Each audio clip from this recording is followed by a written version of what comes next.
सभी साथियों को नमस्कार और उम्मीद है कि आप सभी लोग कुशल मंगल होंगे।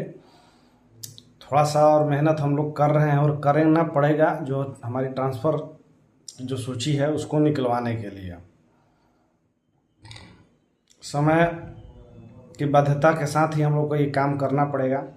आज आप लोगों ने देखा भी होगा कि पेपर के माध्यम से, प्रिंट मीडिया के माध्यम से अपना आवाज़ उठाएं और कल के दिन ट्विटर कैंपेन में भी आप लोगों की सहभागिता चाहिए। सभी को ग्रुप में मैसेज मिल गया होगा कि सुबह 10 बजे से ट्वीट करना है। ज़्यादा नहीं, सब लोग कम से कम अपने अपने हिस्से का 5 ट्वीट करेंगे, कम से कम 5, ज़्यादा से हमको नहीं चाहिए। और आज के पेपर में ये भी दिखाया गया था कि सेम जिला के लिए भी हम लोगों ने बोला, शायद आप लोगों ने पेपर नहीं पढ़ा। जो लोग भी सेम जिला वाले आरोप लगा रहे हैं कि पेपर में कहीं नहीं है, तो आप एक बार थोड़ा सा पेपर पढ़िए तो पता चल जाएगा कि जिले के अंदर की बात रखी गई है कि नहीं रखी गई है। एक बार मैं कहता हूँ जब आरोप लगाना है तो कम से कम पूरा पढ़ के ही लगाइए, अच्छा भी लगता है। बिना पढ़े आधा अधूरा बात। आप देखिए, मुझे यही नहीं समझ में आता कि हम लोग तो अपना प्रयास कर सकते हैं। जिस घड़ी से आप गुजर रहे हैं उसी घड़ी में हम लोग भी हैं, कोई अलग नहीं है। तो जितने भी शिक्षक साथी हैं, थोड़ा सा अगर फिर सहयोग देंगे हमारा, तो हो सकता है कि जो काम रुका हुआ है, जो अभी देर हो रहा है, उसको जल्दी से बहाल हम लोग अपने पक्ष में करा पाए। क्योंकि जो डर आपको समा रहा है वही डर समा रहा है। क्योंकि मैं भी देख रहा हूँ कि 1.5 साल से हूँ, मेरे सामने लाखों शिक्षक चले गए, मैं नहीं जा पाया। आप भी का वही हाल है। इसीलिए शायद आज हम लोग आपसे जुड़े हुए हैं, चाहे आप हमसे चाहे हम आपसे।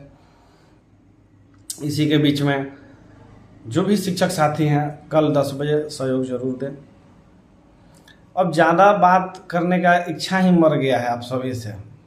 कितना आदमी 1 साल से 1.5 साल से एक ही चीज़ बोलते बोलते रट हो गया। आप लोग ये सोचे कि हम लोगों ने ट्रांसफ़र की लड़ाई इतनी लंबी लड़ गई कि इसके बीच में वेतनमान का मुद्दा छूट गया, वेतन विसंगति का मुद्दा छूट गया, DA HRA वाला हम लोग मुद्दा नहीं उठा पाए, परीक्षा अवधि वाला 1 साल वाला मुद्दा नहीं उठाए। तमाम ऐसे मुद्दे हैं जो अटका ही रह गए। आज Tier 3 के भी बहुत सारे शिक्षक आज मैसेज किए कि भैया दशहरा आ गया, अभी भी HRA में ऑन बोर्डिंग नहीं हुआ, हमारा वेतन नहीं आया। तो कब उनसे सवाल पूछना चाहता हूं कि जब Tier 3 का वेतन का बोलता हूं तो आप ही लोग बोलते हैं। तो हम लोग एक डिसाइड कर लेते हैं कि किस सिस्टमेटिक ढंग से क्या क्या करेंगे, या फिर एक ही चीज़ को लेके आगे बढ़ते रहेंगे। क्योंकि बदलना पड़ेगा, थोड़ा थोड़ा रणनीति बदलना पड़ेगा, क्योंकि सारी चीज़ें ज़रूरी हैं। ट्रांसफ़र हो जाने के बाद वेतनमान भी जरूरी है, LPC आउट इन भी जरूरी है, वेतन विसंगति भी जरूरी है, DA और HRA वाला मामला भी बहुत जरूरी है। क्योंकि उसके वजह से हर महीना 4 से 5 हज़ार का लॉस हम लोग उठा रहे हैं। ठीक है, बाद में एरियर के रूप में मिलेगा। तो मैं ये सोचिए, जो 5 महीना इस महीने नहीं मिला, कुछ साल भर के बाद मिलेगा, तो उसका कुछ बेनिफिट जो है वो तो सरकार रखेगी अपने अकाउंट में रख के। HRA और DA का जो एरियर होता है उसका इंटरेस्ट वो तो हमारा वाजिब होना चाहिए ना। केंद्र सरकार में देखे होंगे, जो भी केंद्रीय जॉब होता है उसमें एरियर का भी एरियर मिलता है। हम लोग को सिर्फ एरियर मिलता है, वो भी निकालने के लिए 10% देना पड़ता है। तो ये सब चीज को भी सुधारना पड़ेगा। लड़ाई बहुत लंबी मेरे शिक्षक साथियों, ऐसे थोड़ा सा निगेटिव होने से और धैर्य खोने से नहीं चलेगा। एक शिक्षक के जीवन में अगर संघर्ष खत्म हो जाएगा तो फिर वो शिक्षक कहलाएगा नहीं। तो हमारे जीवन में पल पल संघर्ष है, ये समझिए।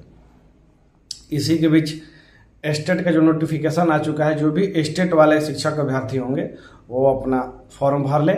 जितने भी 10th का, 12th का, ग्रेजुएशन का मार्कशीट, सर्टिफिकेट, M.Ed का, MA का, डोमिसाइल, आय, OBC, EWS, वो सारे चीज़ों को अपलोड कर देना है। कंप्यूटर विज्ञान के लिए B.Ed की अनिवार्यता नहीं है। 1-2 पेपर कटिंग चल रहा है प्रयागराज का, वो आपके बिहार से मतलब नहीं है।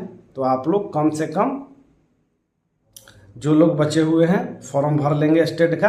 हो सकता है कि Tier 4 में अपेयरिंग को मौका मिले या जो भी हो, ये तो भविष्य की बात है। लेकिन जो अभी सामने है उस पर देखिए, हम देख रहे हैं कि जो स्टेट के जो नए कैंडिडेट है वो Tier 4 के बहाली को लेकर बुरा बोल रहे हैं कि नहीं आना चाहिए। देखिए, जो होना रहेगा वो हो के रहेगा।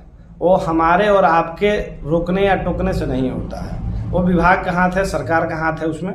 तो आप शिक्षक और शिक्षक अभ्यर्थी जो भी बनने वाले हैं, इसमें आपस में मतभेद मत रखिए।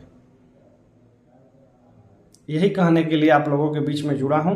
बाकी उम्मीद है कि अगर साथ दीजिएगा तो शायद हम लोग अपने लिए कुछ निष्कर्ष निकाल पाए। धन्यवाद।